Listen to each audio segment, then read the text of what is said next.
Homesteading, and today we're going to be making some fermented apples. I've been really trying to make more fermented food like sauerkraut.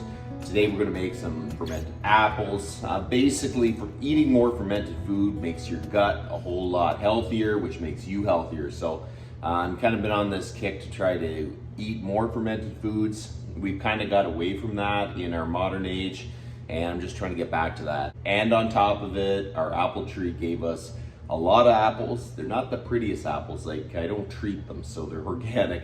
But we're gonna try to clean these up and then ferment a bunch of apples so we can have apples throughout the winter. And it's gonna be healthier than just maybe freezing them or whatever. So that's what we're gonna do today. We're gonna make some fermented apples. So I have a bin of apples. They're not the prettiest, so we're just gonna clean them up and get them all cored and everything. I have a bit of water on the stove boiling so we can sanitize the jars. So we'll start cleaning these up. So first we're gonna peel them. We're gonna get all the skin off them. We're gonna keep the skins and the cores for making some apple cider vinegar. I've never done that before, but you know what? I think it's kind of nice to be able to use as much of the homestead as you can. You know what? God gave us the trees and everything that are on the homestead, and it's kind of nice to be able to use them. And you know, original apples, they don't look so pretty. They've got some spots on it.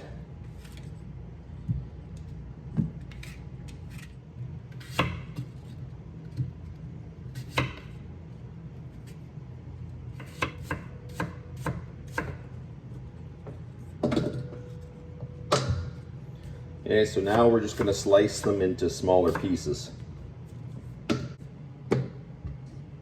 So you wash the jars good. You're going to sanitize them by putting them into boiling water. Now we're going to take the jars out.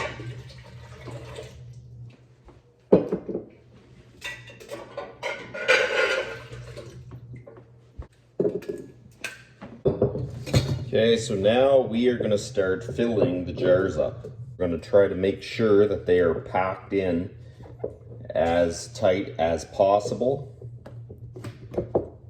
And that is something to keep in consideration when you start cutting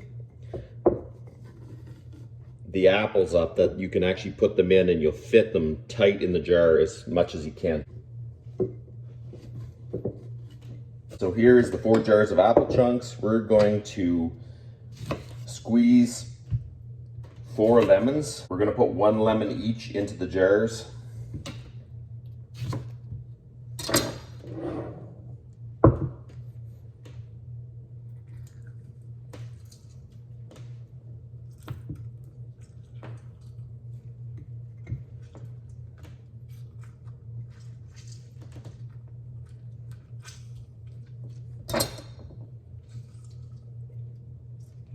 You get a half a quart of water.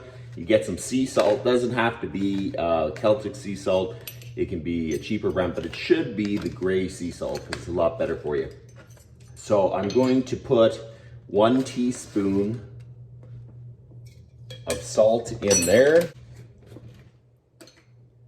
and 1 tablespoon of cinnamon. So mix it up real good and then pour it in.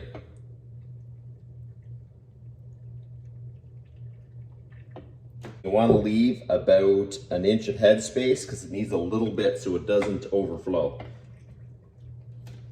And you keep doing that.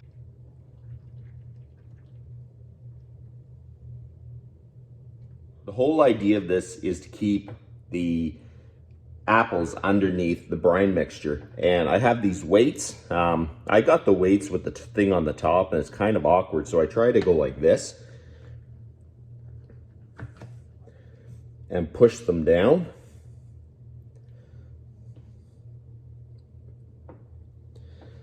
Otherwise, it's gonna have to be way down in the jar, and I don't really particularly like that. So if you buy these weights, I'd buy the ones that have the sunken heads on them. because I mean, I'd have to be more than an inch for sure. So we're gonna put this like here. So you kind of move it around. Same with this one, move it around. We'll do this one. Then I move it around. And the goal is you want to make sure that you have enough liquid to cover the product.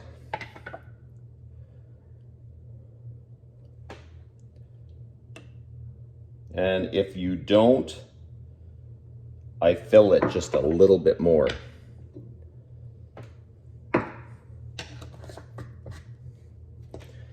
One's done, push down. If it doesn't seem like you have enough, make sure you fill it.